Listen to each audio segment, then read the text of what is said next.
Muito bom dia, meu povo. Uma ótima quarta-feira para todo mundo. Em meio à data FIFA, não tem jogo do Fluminense, fica todo mundo aí nessa carência, mas não é por isso que não vai ter conteúdo, que não vai ter informação, que não vai ter notícia aqui no canal do Lessa. Programação normal, seguimos trabalhando e hoje a gente vai falar de Xerém. A gente vai falar das categorias de base do Fluminense, mais especificamente sobre o Sub-20, porque ontem viralizou um vídeo do Felipe Melo detonando todo mundo, fazendo cobranças até a diretoria, depois de uma derrota do Fluminense para o Flamengo, no final de semana, pelo Estadual Sub-20.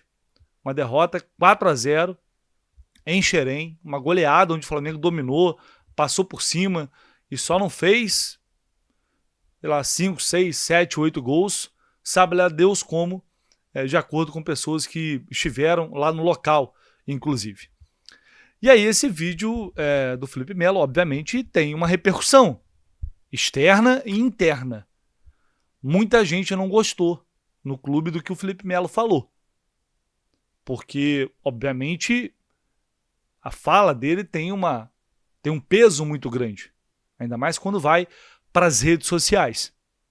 Então eu vou trazer aqui o vídeo que o Felipe Melo gravou e colocou nas redes sociais dele e contextualizar isso com o atual momento da base do Sub-20 do Fluminense, do Sub-17, mudanças que ocorreram, para a gente entender se o Felipe Melo tem razão ou não nessa cobrança, ou se ele também não está numa situação delicada, afinal, né, de fala, né?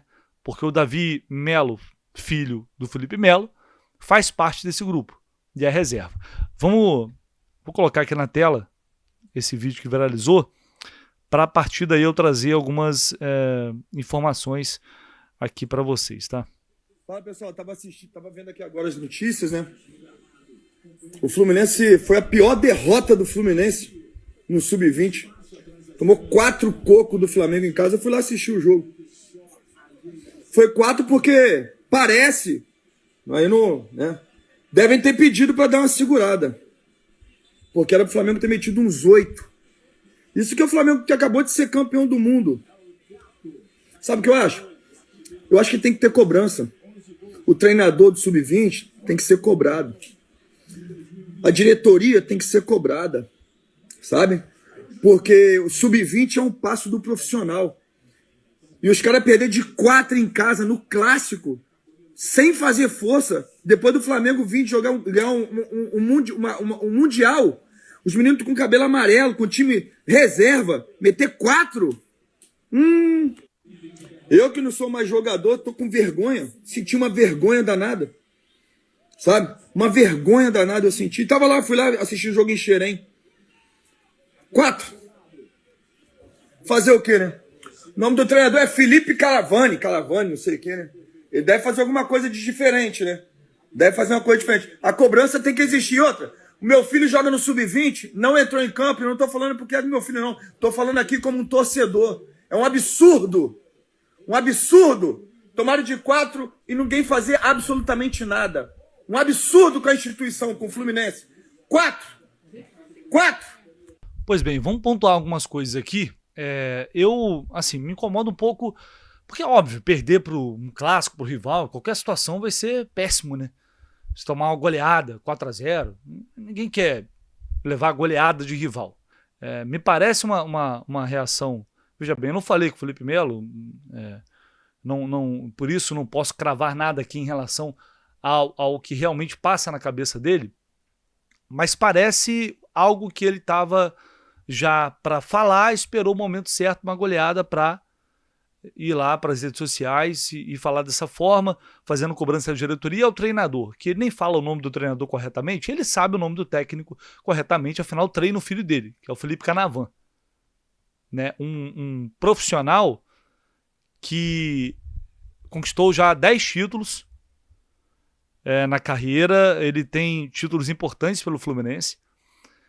Vou até, eu anotei aqui, ó, ele é treinador das divisões de base do Fluminense desde 2022, quando assumiu o Sub-14, e aí agora acumula 10 títulos. Foi o técnico mais vitorioso de 2023, ano do recorde de 24 conquistas do departamento, com 5 troféus à frente do Sub-15, além de ter liderado no ano seguinte a primeira, ou seja, no passado, a primeira geração de moleques de Xerém campeã brasileira e da Copa do Brasil Sub-17. Ele chegou a conquistar o Campeonato Carioca de Juniores em 2021, mas como auxiliar. Esse rapaz, não conheço pessoalmente, o que eu tenho de referência, o que eu tenho são algumas referências.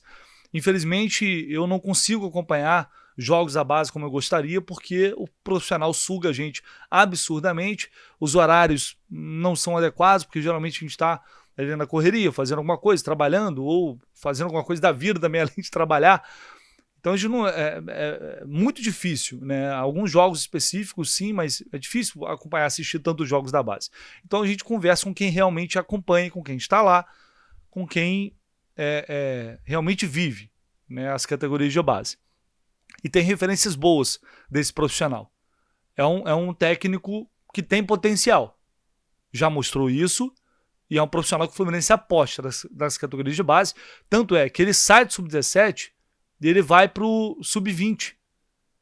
Substituiu o Rômulo Rodrigues, que foi demitido. O time no Sub-20 estava à beira ali da zona do rebaixamento, até deu uma reagida no Campeonato Brasileiro Sub-20 depois, terminou ele em 11º, uma campanha que não foi boa, empataram com o Botafogo, atrás de Flamengo e Vasco, bem atrás de Flamengo e Vasco.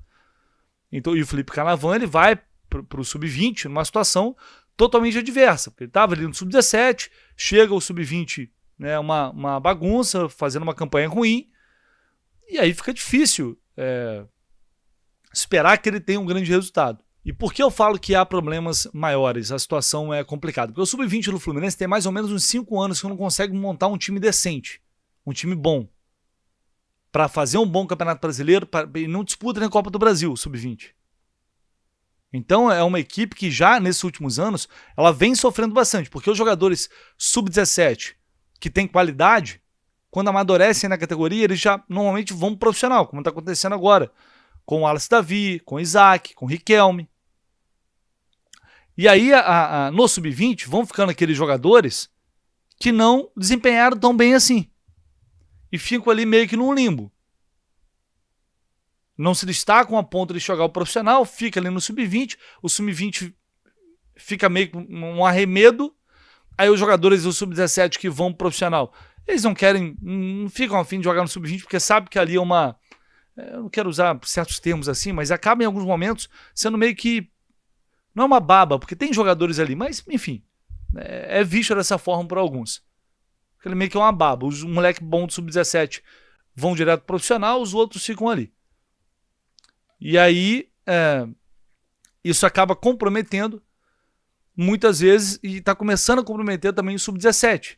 Porque alguns jogadores saem, vão pro Sub-20, talvez um pouco antes, e quebra um pouco. O Sub-17 hoje, que é um time que, por exemplo, está com dificuldade agora no Campeonato Brasileiro para garantir a classificação à próxima fase, para ficar entre os 8 primeiros. Acho que vai conseguir, ganhou do Atlético Mineiro agora, acho que vai conseguir. Mas não tá tranquilo. É um time que coletivamente não está bem. Depende de talentos individuais. O Wesley Natan é a principal referência dessa equipe, que agora é comandado pelo Thiago Macedo, que assumiu o lugar do Fernando Ribeiro, que virou supervisor, se eu não me engano, supervisor no Sub-15. Então o time é um time que não está tão bem, mas que tem alguns bons jogadores que estão conseguindo garantir alguns resultados por ali. Quando o Felipe Melo cobra a diretoria, e aí cobrar a diretoria, querendo ou não, ele está cobrando diretoria do futebol profissional também, do presidente do clube, que é o Mário Bittencourt, que é responsável, obviamente, também pela gestão do Xerém, que tem a sua gestão, que tem seus diretores, que são nomes pouco falados, né? São nomes que realmente a gente dificilmente tem uma cobrança. E esses caras estão gerindo um órgão vital para o Fluminense, que é a Xerém, né? Que é de onde saem os nossos talentos, que é o processo de formação dos jogadores, que a gente falava muito do DNA tricolor até pouco tempo, uma geração com os quadrilhos 07, com garotos explodindo, né, ganhando campeonatos, chegando no profissional, performando. Eu sempre falei que clube grande, principalmente clubes que não são ricos, cara, é a base, a mina de ouro. Xerém sempre foi uma mina de ouro. E salvou o Fluminense durante anos e anos. E continua revelando talentos. O vice-presidente lá de Xerém é o Rui Resinger, o diretor executivo Antônio Garcia, coordenador técnico Marcelo Veiga, coordenador metodológico hoje é o Marcos Chorran, mas o Rui é o cabeça lá de Xerém. É o vice-presidente. Então, as cobranças, obviamente, essas pessoas são responsáveis por comandar Xerém no dia a dia, mas elas respondem à diretoria. No caso, respondem ao presidente Mário Bittencourt. E repito, são nomes que poucas vezes são falados e que dão o norte de para onde Xerém está caminhando. E hoje me preocupa bastante, inclusive, com essa situação do Isaac, da negociação do Isaac.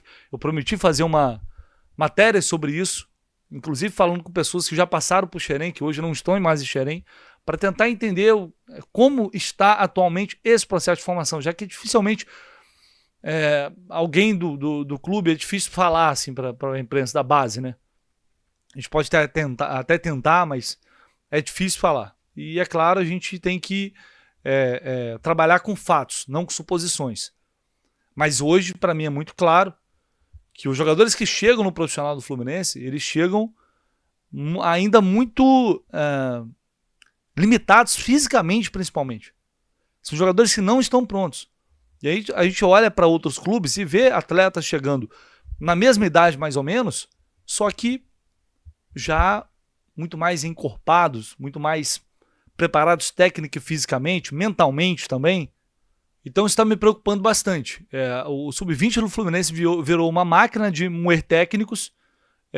O Fluminense não consegue montar um bom time nessa categoria, que é muito importante porque é o passo final para chegar no profissional.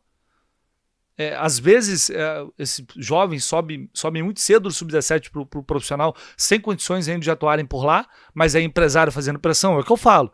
Tem que jogar, vai renovar? Profissional, tá? Sub-20 não. Xerém não, profissional. É isso que eles fazem. E se não assinar, se não renovar, eles não renovam, daqui a pouco o moleque vai embora. É assim que eles trabalham.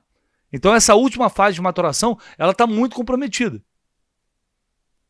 E de novo, acaba depois impactando no Sub-17. Aí sai o técnico do Sub-17, vai para o Sub-20, assume um time ainda sem corpo nenhum, um time que está em dificuldades, um time que precisa de peças.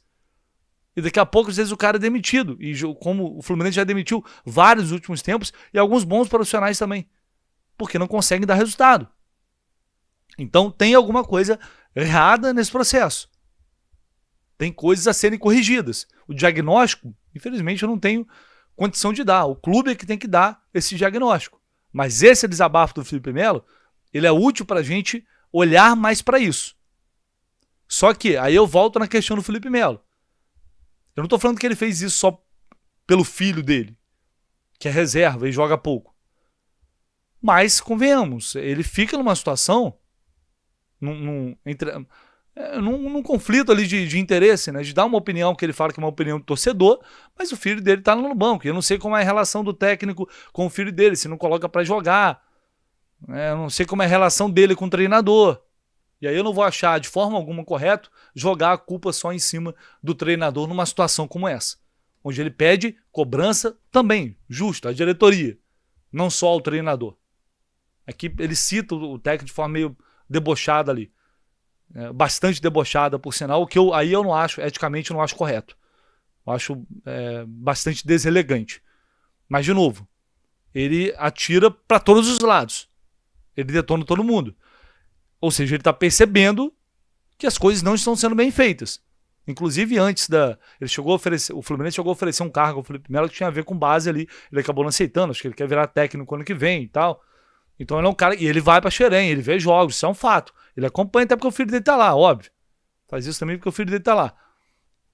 Mas, enfim. Eu acho que a forma não é correta, a forma como ele se manifestou não é correta. Repito, gerou uma insatisfação interna de muita gente, mas acaba jogando luz num ponto que a gente tem que ficar de olho, que a gente tem que cobrar, que a gente tem que ficar mais alerta, que é o processo, como está o atual processo de formação desses jogadores, de maturação desses jogadores, para que eles possam chegar em melhores condições no futebol profissional. Porque ali está o futuro. Naquele momento ali o jogador está amadurecendo, ele vai apontar para onde ele vai na carreira. Você vai conseguir, você vai ter força mental, estrutura física, qualidade técnica para se firmar no profissional ou não. É um tema que eu prefiro, que eu pretendo mergulhar cada vez mais de agora em diante, à medida que for possível. A gente tem um calendário maluco, vocês sabem, é jogo atrás de jogo, é complicado, mas a gente tem que realmente ficar muito atentos em relação a isso, tá? Antes de fechar aqui e pedir aqui o seu like, vou colocar na tela para vocês, ó, tem muita promoção na Foot Fanatics, tá? Para não passar batido aqui, olha só, essa camisa do Fábio aqui, gente, GG, só tem tamanho GG agora, R$ 159,90, gente. É muito barato, é metade do preço. E não tem... Pô, onde você vai encontrar? É menos da metade, menos da metade do preço. Olha só, essa camisa roxa do Fábio aqui de 2024, se você utilizar o cupom Jornada 10 é 10% de desconto. Ah, essa eu já usei o meu CPF. Vê se alguém da sua família, algum amigo, alguém não tem um CPF que possa, se você colocar um outro CPF, você vai ter desconto do mesmo jeito, tá? Então vai lá, aproveite, tem várias outras camisas do Fábio aqui, essa também, ó, tem P&M, a camisa aqui laranja, é do ano passado, tem P&M, a verde também, ó, P&M, show de promoções na camisa do Fábio ano passado. Essa camisa do Cano aqui desse ano, tá? Uniforme número 2 do Fluminense 2025, 289, personalizada e tudo. Utilizando o cupom Jornada 10% de desconto. Agora só tem o Extra G, né? Compraram muito dessa camisa aqui, muita coisa. E se você puder pagar no Pix, é mais 10% de desconto. Então, cara, eu falo sempre aqui. Além disso, tem boné, tem faca, tem bola, tem chinelo, tem meião, uma meia, é meião, é calça. Inclusive essas calças aqui, ó, femininas, não, masculino, não é feminino não, é R$200. Cara, ó, essa camisa de treino aqui, 119, isso aqui é juvenil. Cara, é muita promoção, tá? Vai lá, é só aproveitar, utiliza o cupom Jornada 10 e faça a festa na Foot Fanatics. A gente vai ficando por aqui. Ao longo do dia voltamos com mais informações. Deixe aí seu like, se inscreva no canal, seu comentário é muito importante, conto muito com a ajuda de vocês. Valeu, tamo junto.